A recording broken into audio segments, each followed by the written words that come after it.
Mom and Dad, are you ready? Today's word is stupendous. You need some encouragement. We really love listening to you guys. You need some inspiration. We just found your Stupendous Marriage podcast. I love that word, stupendous. Stupendous marriage encouragement from Stu and Lisa on the Stupendous Marriage Show.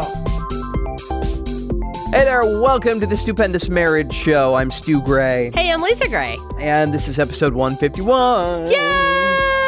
Yay! 2 episodes in after a 2.5-year break. Yay! Hey, you know what? We're here. That's all that matters. We're here once again. Enjoy sitting across the microphone from you in the room and just being around you, babe, and talking about cool stuff going on in the world. Cool stuff like lightning, random strikes. Hey, just do me a favor. Don't do the song. What is it? The lightning and thunder and lightning. So every time I try to sing that song. I like Imagine Dragons, yeah. Dean really likes Imagine Dragons. Well, every time I sing the song, I really don't intentionally mean to sing it out of order, but like almost every time I accidentally sing it out of order. And I was doing that the other day, and he's like, Mom, stop. You know it doesn't go that way. And I was like, no, like that song just aggravates me, so I don't even know if I know it. So anyways, as long as you don't do that song where you're talking about the fun lightning experience, that's fine. A couple weeks back, we're sitting at the in-laws, and they were having like a church get-together and a small group get-together, and we were invited because we were family, and so all these kids are jumping in their pool and running around, and the parents are hanging out, eating food and stuff on the patio, and their house sits on top of this hill, and there was this one rogue cloud that kind of seemed to be all alone over their house. It was sunny, Yeah. but there was this one dark cloud, and one of the parents says to your mom, hey, what's your policy on lightning and thunder? And she kind of rolled her eyes and went, well, whatever happens. And I think it was mere seconds later, but I could be making that up. But there was this huge lightning bolt. I mean, it couldn't have been more than a mile away, like in the valley in front of their house. And I've never seen parents move so fast to get their kids out of a pool. And the kids are like, what happened? Why? Yeah. Huh? Why? I was one of those parents. Yeah. Yes, it was crazy. And it was just barely raining. This one weird cloud just over their house. And that was the only lightning, only thunder the whole time the party was going on. Yeah, what was even stranger, I mean, I was sitting there talking to a lady, but the view is just amazing. You can just see for miles and miles from their house. And so she's talking, we're sitting beside each other, and we're talking, and I just have to be looking out on the horizon down the valley. And so as fast as the lightning came down, like I was up out of my seat immediately screaming, get out of the pool, get out of the pool, along with, 15, 20 other parents. It was close. It was crazy. And these kiddos, I mean, it was so loud too that I know a couple of the kids like jumped, like they realized something was happening. We were all, in fact, somebody made a joke, of course, it being a church gathering. Is it the rapture? Yeah, right. Right. What's going on exactly? But we were not. It was not. We were still there. So they got out so fast. And then unfortunately it started to rain and they never got to get back in. But it was just one of those things that you kind of go, thank you, Lord. Yeah, like really, it could have been so much closer to the house. And nerve-wracking, very nerve-wracking. Yeah, not a good thing about Tennessee summers is you do have random pop-up showers that happen any day, anytime, and you just don't know. Hey, I want to say thank you to Katie, reached out to us, email at onair@stupendousmarriage.com. We actually talked about an email she sent to us in episode 142, and it's been a little while since we did episode 142, and maybe a little bit more than 2.5 years. Well, she got married, has a baby now, and she sent us wedding pictures, and everything is going well in their marriage, and it was super exciting to see those pictures. So thank you so much for reaching out again. That was really, really cool. Yeah, when you told me, you're like, hey, have you checked the email today? I was like, no. And so I went in and saw it.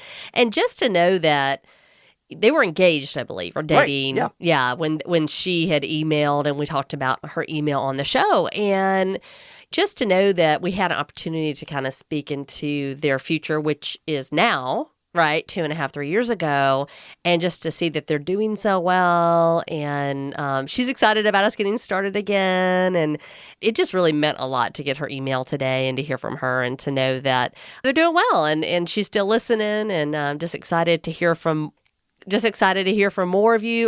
We would love to just hear what's going on in your world, especially if we ever answer one of your emails on the show or if you emailed and corresponded with us. That's what this is all about. This is really about you guys. This is about us being able to encourage you and get to know you. And so the best way to reach us is On air at stupendousmarriage.com. or you can check out the website and there's a new button. Now, hold up. It is not the big blue button anymore. It's the smaller moving on the right-hand side of the website button. Yeah, you're just going to have to see it to understand that. But it is blue and it does move. It's It on the does. right-hand side, says, send us your email. And guess what? It still gets to us, and we've made sure it works this time. So We've got an email coming up. I'm glad you're here. When there's a tear in your eye and you want to war cry, send us an email. When your spouse crossed the line and there's chills up your spine, send us an email. Send it tonight, it'll be alright. StupendousMarriage.com is the website. Don't incite a fight, buttons on the right. Look at the website, it'll help ya. Okay, here's the email for today. Hey there, Stu and Lisa. I love your podcast and love that you're helping marriages one podcast at a time. My husband and I just got married after 7 years of dating.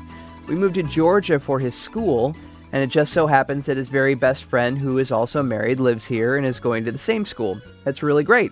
However, his friend is married to a gal I just can't get myself to like. I act like we're friends, but my husband and I both agree that she is, for lack of better words, the worst. Bossy, controlling, know-it-all. I cannot click with her, which then strains my husband and his buddy's relationship because their wives secretly dislike the other. I feel awful for complaining when we have to hang out with them, but I really don't want to fake this friendship anymore. Help! you just got to hate that. I mean, I'm sure they were very excited about being close to somebody they knew, especially somebody that he was close with, because, you know, guys just don't generally make friends like girls do. So then for her to be married to somebody who just kind of rubs them both the wrong way is really unfortunate. It is. It is a bummer. Do you remember when, I won't say names, but a while back that you started being good friends with a guy, and the first time I met his wife, literally we left that dinner and I was like, gosh, I don't know if I could be around her all the time. And then slowly but surely, the more I was around her, I actually just kind of got her. Like, I understood that she wasn't necessarily somebody I was going to go be best friends with, but she was somebody that I just had more grace for because I just saw her quirkiness and her funniness. And even though, again, just her personality and my personality were not quite as tight as you and him were, it was just made it easier when we were around each other that, like, I finally started going, you know what? It's okay. I don't have to be best friends with her. I can just really be me, accept her for who she is, and really enjoy the fact and appreciate the fact that our husbands have a connection that men just don't always have. Yeah, so, I mean, you don't necessarily have to rely on both people in the couple having wonderful, fabulous relationships. Obviously, your husband and his friend have a really, really good relationship. It's not guaranteed that you and his wife are going to have a great relationship either, and that's totally okay. But, you know, the only way to grow in friendship is to be a good friend. Yeah. So I think about that, but then I also think about the fact that we notice things in other people that we don't like in ourselves a lot of times. Yes. So, I mean, I don't know if that's going on, but maybe those rough edges are, you know, your edges too. And maybe, I don't know. You guys are alike, right? There might be a lot of areas where you're alike, and that might be hard to hear because you mention a lot of negative things. I don't know if that's the case or not, but maybe take that for what it's worth and think through that. You have to invest in the friendship, and I don't know how long you've been hanging out with your husband's friend and his wife yet. You've got to give grace and do the 50,000-foot view thing. You know, your husband really does have a good friend here, and maybe you both take it with a grain of salt that she's not your people. You're not going to be Right. people with every person out there. Right. You're not going to jive with everybody, and that's totally okay. But you can give grace for the time you guys do get to hang out. Yeah. And then, do you always have to hang out as couples? Right. That's what I was going to say. Like, is there times that the guys can just be together and continue to have their relationship? And then also, could you intentionally spend some time with her one-on-one, going and doing something that you guys might enjoy doing together to make memories together? That's the thing, you know.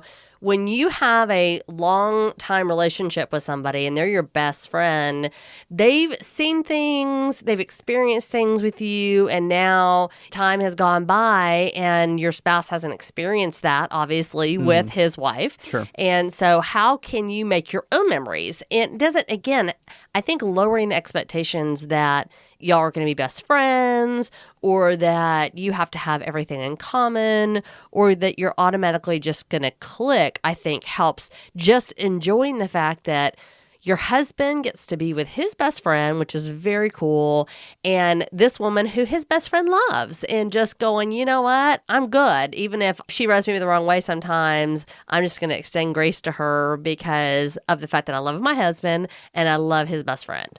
I really like that shared history, though, because the two guys have history. They've done things together. You're thinking, oh, we're going to be best friends with the wives, too. Right. And there is no history there. Right. So forcing something there that may not be there is a pressure that's not necessarily needed. So I like that idea of trying to get the ladies together and try to create some history, some things that they might do. You can try it. It may not work. Yeah. But that way you have some investment in that relationship too. Well, and kind of off subject a little bit, I know for me, when I've been around your family, especially because we don't see them as much as we see my family, most of the time the conversations revolve around your history with them, right? So yeah. hey, do you remember that thing that you did when you were in this grade? Or do you remember when you did this musical? And oftentimes when those conversations are happening, and again, I know that your mom is just trying to connect with you and remember things with you. Yeah. I feel a little left out. And so I wonder if any of that happens to be happening too, where the husbands are talking about and reminiscing, and maybe you have a history with his best friend. Like maybe the three of you were friends before his wife came along, right? Or maybe in the other way. Yeah. She may have been in the picture. I don't know. Right. Whatever that dynamic is. Where there's a reason that there's a little bit of a, because it really does bother me initially when I first am in that environment. And then I have to remind myself their history with you is 20 years ago before I knew you. And that's okay, because when they're with you, they want to remember those things with you. And that's okay. I don't have to be a part of every conversation. But maybe somewhere in there's a dynamic that either she's feeling left out on an unconscious level, or you're feeling left out if three of you had history that the one person wasn't involved with. I don't know if that helps or not, but it was just a thought that popped in my head as you were talking. So let's wrap it up for today. Thank you so much for that email. You can send us yours on air at stupendousmarriage.com. We do have a new Stupendous Marriage hotline that you can call us. We would love to hear from you, where you're listening from, and if you've got a question, we can share that on the show. The number, 615-592-1060. 615-592-1060. And just a quick shout out to David from Austin, Texas. He was one of the first people to use the number and give us a call and leave us a great voicemail. And we really appreciate hearing from you, David, and hearing everything that's going on in Texas. Yeehaw! We'll talk to you next time. See ya.